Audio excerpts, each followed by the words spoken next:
У якіх злачынствах Лукашенко абвінаваціў сваіх сілавікоў? Што новага прыдумалі яго чыноўнікі, а таксама ці прыйдзецца беларускім пенсіянерам плаціць дзяржаве за сваю пенсію? Вітаем, сябры! Гэта наша Ніва, і зараз мы ўсё вам раскажам. Сёння ў Лукашэнкі прайшла вялікая селектарная нарада на тэму жніва. Прычым, акрамя чыноўнікаў, туды запрасілі амаль усіх кіраўнікоў галоўных сілавых ведамстваў, бо, як вядома, сабраць ураджай без удзелу Лукашэнкі, Кубракова і Вальфовіча беларускія аграрыі ніяк не могуць. Ну а пачалося ўсё вось з такой гениальной мудрости. И в войны, и в мирное время людям хочется кушать. Это первейшая их потребность.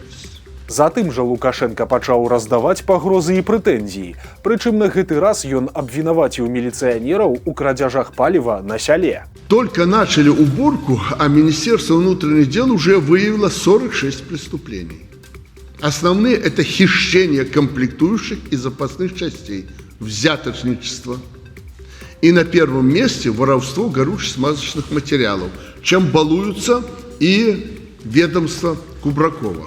У выніку аказалася, што Лукашенко даручыў заняцца праблемай крадзяжоў паліва не абы каму, а цэламу дзяржаўнаму сакратару Рады бяспекі Вальфовічу, бо, маўляў, на міліцыю тут разлічваць аказалася немагчымым. Я поручил госсекретарю организовать проверку по всей стране. Пусть это не массово, но мы не можем допустить, когда я рассчитываю на милицию, что они будут пресекать любые попытки воровства, но они сами страдают этим недостатком. Ну а іншыя сілавыя ведомствы паводле Лукашэнкі такія крадзяжы крышуюць. Что особенно возмущает, так это то, что некоторые сотрудники правоохранительных органов, это не только милиции касается, но и других правоохранительных органов, вместо того, чтобы бороться с этими несунами, входят с ними в долю и крышуют, как в лихие 90-е. Мужики, ну вы же понимаете, что 90-х даже в этой мелочной проблеме мы не допустим. Звычайная вясковая праблема таксама нікуды не падзелася. Пьянки, ну это обычное дело. В ходе проверок выявлены 150 пьяных людей, которые не должны даже нюхать, не то что пить. Как всегда, обнаружены приписки в оперативной отчетности о готовности техники и зерносушильных комплексов. По стране прокуратурой установлен 41 случай, когда техника была готова к работе только на бумаге. Ну а скончыў Лукашенко зноў згадаўшы Бога, пра якога апошнім часам ён успамінае ўсё часцей. Времени, уважаемые друзья, на раскачку нет. Вы видите, Господь нам не позволяет раскачиваться. Акрамя таго, сёння Лукашенко ўпершыню публічна загаварыў пра мігрантаў з Узбекістана. І атрымалася нечакана, бо ён падкрэсліў, што калі нехта хоча зарабляць вялікія грошы, то яму варта ехаць не ў Беларусь, а ў Расію. Маўляў, там можна ўладкавацца на нафтавыя промыслы ці на іншыя падобныя аб'екты і атрымліваць вельмі высокі заробак. Ну а ў Беларусь, паводле Лукашэнкі, узбекі едуць, каб вырабляць мяса, малако ды і іншую сельскагаспадарчую прадукцыю, якую пасля будуць пастаўляць на іх жа радзіму, то бок ва Узбекістан. Карацей, у Лукашэнкі тут свая дзіўная жалезная логіка. Маўляў, узбекі ў Беларусі працуюць не на яго і не на беларусаў, а на сваіх суайчыннікаў, таму хай скардзіцца менш. Ну і на дарожку Лукашенко распарадзіўся адпраўляць у армію усіх, хто не умее працаваць падчас жніва. Ну, чего мы наручники будем в таком дефиците кадров одевать наручники? Попросите Хренина, поручение мое ему передайте. Всех, кто не умеет работать, в армию и на южную границу. В лес. Прычым далей Лукашенко патлумачыў, што найперш гэтае распараджэнне тычыцца чыноўнікаў. Любой чиновник, любой. В правительстве, в облисполкоме, райисполкоме, в хозяйство. На трактор, вертолет, самолет, на комбайн. Не умеешь гайки крутить, будешь помощником, будешь подносить снаряды. Любое неисполнение, Александр Ильич, в армию.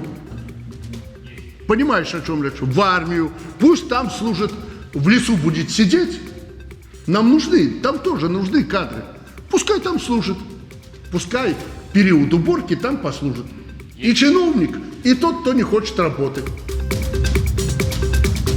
Пакуль Лукашенко пляжыць сваіх сілавікоў, самі яны хваляцца, што пачалі больш пільна маніторыць сацыяльныя сеткі, асабліва TikTok і Threads, і ўжо ёсць першыя затрыманні і крымінальныя справы. Пра гэта заявіў афіцыйны прадстаўнік следчага камітэта Беларусі Александр Сухадольскі. Ён падкрэсліў, што ўжо ёсць першыя факты прыцягнення да крымінальнай адказнасці за публікацыі і артыкулы розныя. Гэта і распаліванне сацыяльнай варожасці, і загадзя ілжывыя паведамленні аб небяспецы. Ну а міліцыя ў сваю чаргу папярэдзіла, што караць будуць не толькі за публікацыяй, але і за каментарыі да чужых пастоў. Маўляў, калі сілавікам нешта не спадабаецца, то ўжо праз пару гадзін у дзверы вашай кватэры пагрукаецца губазік. Лукашэнкаўцы загаварылі пра вядомую пастку для беларускіх пенсіянераў і падобна намякнулі, што ўсё можна будзе вырашыць, калі заплаціць дзяржаве. Міністэрства эканомікі Беларусі раптам згадала пра старую праблему, у якую трапляюць некаторыя беларусы пры выхадзе на пенсію. Гаворка пра недахоп страхавога стажу, у які ўваходзіць той час, калі чалавек працаваў і працадаўца плаціў за яго страхавыя ўнёскі ў фонд сацыяльнай абароны насельніцтва. Цяпер мінімальны страхавы стаж у нашай краіне складае 20 гадоў, і беларусы, якія яго не напрацавалі паводле новых правілаў, трапляюць у пенсійную пастку. Атрымліваецца, што яны не могуць прэтэндаваць на працоўную пенсію, і ім могуць прызначыць толькі сацыяльную, якая значна меншая і налічваецца пазней. Жанчынам 60 гадоў, а мужчынам 65. Ну а памер гэтай сацыяльнай пенсіі сёння складае ўсяго толькі 254 рублі. Гэтая праблема не новая, але як яе вырашыць, пакуль не зразумела. Пры гэтым лукашэнкаўцы упарта не хочуць уключаць у страхавы стаж вучобу ва ўніверсітэце ці нават дэкрэтны адпачынак. У 2020 годзе ў страхавы стаж нарэшце пачалі уключаць хаця б тэрміновую службу ў войску. Прычым гэтаму яшчэ на стадыі абмеркавання супраціўляліся і ў Мінпрацы, і ў Мінфіне. У выніку прызыўнікам пайшлі насустрач, а вось беларускім жанчынам не, і дэкрэт па-ранейшаму застаецца па-за страхавым стажам. Ну і цяпер у навукова-даследчым інстытуце пры Міністэрстве эканомікі прааналізавалі, як у іншых краінах вырашаюць падобныя пенсійныя пытанні. І звярнулі ўвагу, што за мяжой існуе такі варыянт, як дакупка адсутнага страхавога стажу. Напрыклад, у Бельгіі можна дакупіць стаж за перыяд атрымання вышэйшай адукацыі. У такім выпадку кошт дакупкі аднаго года складае 1900 еўра. У Расіі жа таксама магчымая дакупка стажу, але не больш за 7,5 гадоў. Там кошт аднаго года стажу складае $760. У Малдове кошт аднаго года стажу каштуе $1025 для ўсіх і $260 для фермераў. Чаму раптам гэтая публікацыя з'явілася менавіта цяпер, пакуль не вельмі зразумела, але не выключана, што беларускія ўлады могуць таксама разглядаць нейкі падобны варыянт вырашэння праблемы. Праўда, атрымаецца трохі парадаксальна, бо ў выніку, каб беларускаму пенсіянеру атрымаць прыстойную пенсію, трэба будзе спачатку самому заплаціць дзяржаве. Прапагандыст, які ганіў бел-чырвона-белы сцяг і хваліў Сталіна, стаў адным з кіраўнікоў Беларускай акадэміі навук. Па спецыяльнасці Вячаслаў Даніловіч гісторык-педагог, але ён паспеў пабыць кіраўніком інстытута гісторыі, рэктарам акадэміі кіравання і нават дэпутатам палаты прадстаўнікоў. Акрамя таго, Даніловіч з'яўляецца адным з галоўных экспертаў дзяржаўнай прапаганды і рэгулярна выступае ў дзяржаўных СМІ і на тэлебачанні. Яго погляды адпаведныя біяграфіі. Так, у жніўні 2020 года Даніловіч у тэлеэфіры спрабаваў дыскрэдытаваць бел-чырвона-белы сцяг, сцвярджаючы, што гэта сцяг калабарантаў, якія нібыта нават не збіраліся ствараць незалежную дзяржаву. Таксама Даніловіч усхваляў Іосіфа Сталіна і нават параўноўваў з ім Аляксандра Лукашэнку. Усё гэта ў выніку прынесла кар'ерны плён, і цяпер Даніловіч быў прызначаны акадэмікам-сакратаром аддзялення гуманітарных навук і мастацтваў Нацыянальнай акадэміі навук. А гэта, у сваю чаргу, азначае, што ён сочыць за працай усіх гуманітарных структур акадэміі, а гэта інстытут гісторыі, сацыялогіі, філасофіі, эканомікі і іншыя. У беларускіх уладаў з'явілася новая геніяльная ідэя. Апошнім часам яны з новай сілай узяліся за тое, каб любой цаной утрымаць работнікаў у малых гарадах і асабліва вёсках.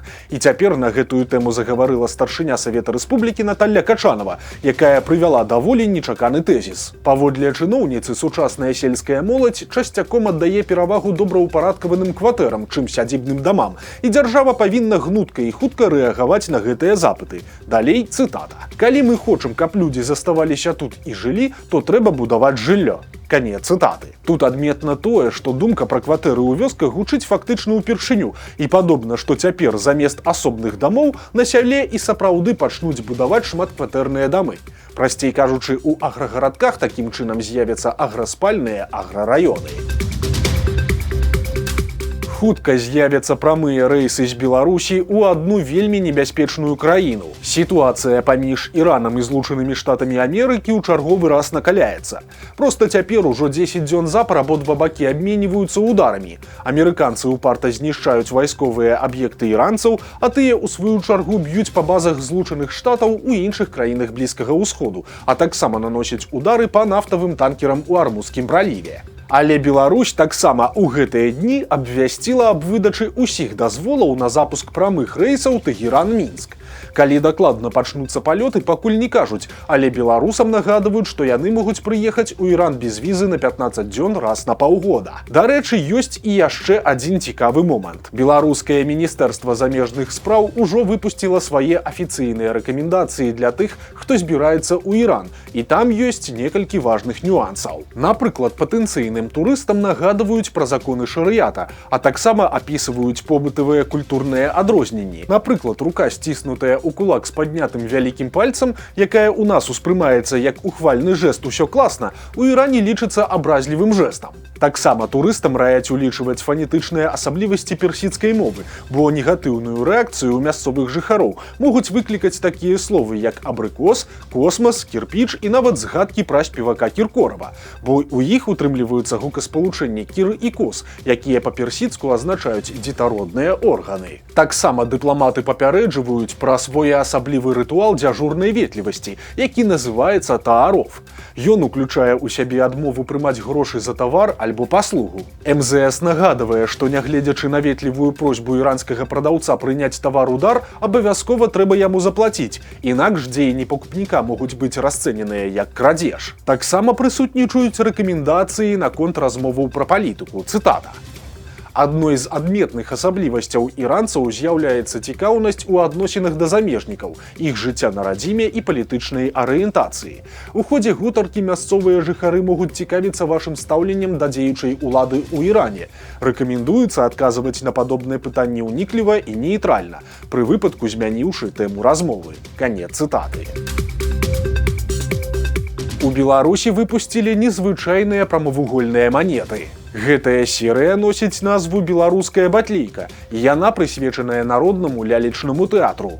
Медна-нікелевыя манеты наміналам 1 рубель будуць прадаваць па 60 рублёў, а за срэбраныя наміналам у 50 рублёў прыйдзецца аддаць ажно 700. Цікава, што выраблялі іх не ў Беларусі, а па замове нашага банка манеты адчаканілі ў Казахстане. Вось такія навіны аўторка. Подписывайтесь на канал, ставьте лайки альбо дизлайки и выказывайте заўвагі ў каментарах. И, конечно, читайте нашу Ниву, глядите нашу Ниву и любите Беларусь. До сустрэчы заўтра.